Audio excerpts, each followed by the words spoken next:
Laisse-toi mener par l'Esprit de Dieu, puisqu'il te fait vivre et veut te rendre heureux. Il conduit ta vie seulement si tu le veux. Ne contriste pas en toi l'Esprit de Dieu. Tu es là sur ton rivage, tout beau, tout tranquille, mais il y a plus que ça dans la vie. L'Esprit Saint. Allons, un souffle, un vent veut t'envoyer au large. Allons, ne résiste pas au vent de l'Esprit. Laisse-toi conduire par lui. Laisse-toi déposséder pour la charité. Laisse-toi mener vers la sainteté. Bonjour, as-tu un conseil à me donner? Pardon?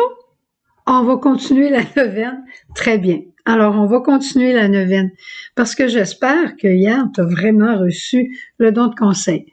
En tout cas, on reste attentif à l'action du Seigneur, c'est ce qui est important.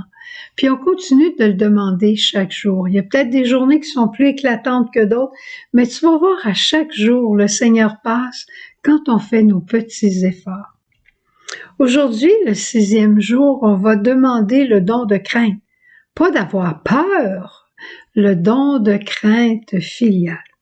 Tu sais, comme j'aime l'expliquer, l'homme est à la fois un être blessé et un homme pécheur. Comme être blessé, il a besoin de guérison. Et le don de piété vient vraiment faire ce travail dans nos âmes. Mais comme pécheur, l'homme a besoin de conversion et c'est le don de crainte qui peut le faire. Et tu vas voir comment. Le don de crainte, là, je dirais, c'est le don du grand respect. Respecter l'autre, soit par amour, soit à cause de sa beauté, soit à cause de sa noblesse, de sa grandeur. Je lisais une histoire il y a quelques jours sur un prêtre qui était en camp de concentration et il était maltraité, c'était incroyable à quel point il a été brisé, le visage tuméfié, il a été complètement brisé, puis à tous les jours, on n'arrêtait pas de lui donner des coups et la seule raison, c'était parce qu'il était prêtre et qu'on essayait de lui faire dire que le communisme et le christianisme, c'était la même chose. Bref, il était dans une cellule avec d'autres prisonniers qui étaient absolument pas pratiquants ou croyants et il disait, il faut pardonner aux pécheurs. Mais cet homme-là inspirait tellement de respect qu'à chaque soir, il disait un autre Père pour pardonner aux bourreaux et les autres, croyants, pas croyants, priaient avec lui. Pourquoi? Parce qu'il le respectait. À cause de la noblesse, de la dignité que cet homme, de l'intégrité de cet homme. Tu vois, quand on regarde Jésus, comment Jésus a vécu le don de crainte? Il a vécu le don de crainte, je dirais, filialement devant son Père, et il aimait la volonté de son Père, il la respectait. Quand en Jean 13, Jésus va dire, sachant que mon heure est venue de passer de ce monde à l'autre, je me suis levé de table et j'ai ceint le tablier. Sachant que son heure était venue. Avant ça, c'était pas l'heure et il ne l'aurait pas fait. Et très souvent, on essayait d'attraper Jésus et Jésus s'esquivait. Parce que ce n'était pas l'heure de son Père. Pas son heure à lui, l'heure de son Père. Ma volonté est de faire la volonté de mon Père. Toutes les paroles, je ne fais rien de moi-même. Est-ce que c'est parce que Jésus est impuissant? Mais absolument pas. Il était capable de réfléchir, mais sa réflexion était « je fais la volonté de mon Père ». C'était le choix qu'il avait fait. Alors, ça te donne un peu une idée de ce qu'est ce don de crainte.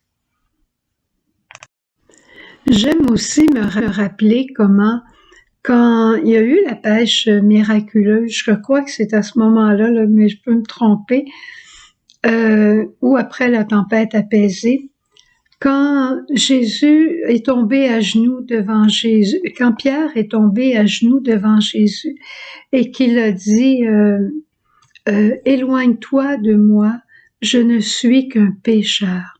Il reconnaissait la grandeur, la divinité de Jésus. Le don de crainte filiale va nous conduire à l'adoration. C'est pas une adoration d'esclave, c'est une adoration filiale. Moi, je me souviens, chez nous, il y avait un fauteuil qui appartenait à papa. Puis quand c'était l'heure d'écouter un programme de télévision en famille, papa avait son fauteuil. Puis des fois, on allait s'asseoir dedans, puis maman nous regardait. « Ah, pourquoi je peux pas m'asseoir dedans? » Et sa seule réponse, c'était « C'est le fauteuil de papa. » C'est tout. C'est tout. L'amour a ses règles. L'amour a ses convenances. L'amour a son respect. Alors, préférer la volonté de Dieu à la mienne, c'est reconnaître la grandeur de la volonté de Dieu. Mais comment je vais la reconnaître? En la vivant, en essayant de la vivre, en me prosternant devant elle et en reconnaissant qu'elle est divine. Et tu vas voir que la tienne va juste s'estomper devant celle de Dieu. Alors aujourd'hui, comme petit effort, petit défi qu'on pourrait faire pour relever en nous cette crainte filiale, je te dirais, ayons beaucoup de respect les uns pour les autres. Je pense encore à la Vierge Marie qui est apparue à Bernadette et qui disait « vous » à Bernadette. Et ça a été une grande grâce pour Bernadette qui était une petite ignorante un peu, là, avec pas tellement d'instructions, mais que la belle dame lui dise « vous, me feriez-vous le privilège de revenir ici pendant 15 jours? » Hein? Ce respect de la Vierge Marie devant Bernadette pourrait nous conduire à ce respect devant nos frères et sœurs qui nous entourent. Alors demandons le don de crainte pour préférer la volonté de Dieu à la nôtre, mais demandons aussi, je dirais, le fruit de ce don de crainte qui est le respect mutuel. Allons le demander au Seigneur.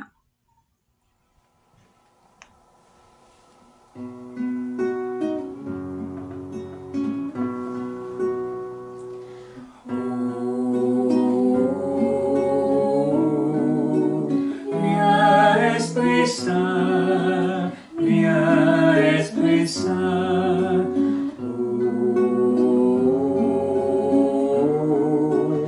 Viens Esprit Saint, viens Esprit Saint. Viens en nos cœurs, Esprit d'amour. Viens nous brûler du feu de la charité. Viens en nos cœurs, Esprit de vie, viens animer la joie d'être enfant de Dieu.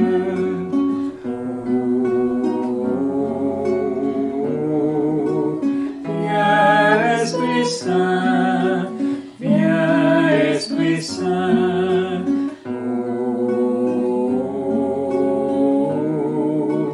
Viens Esprit Saint.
Saint.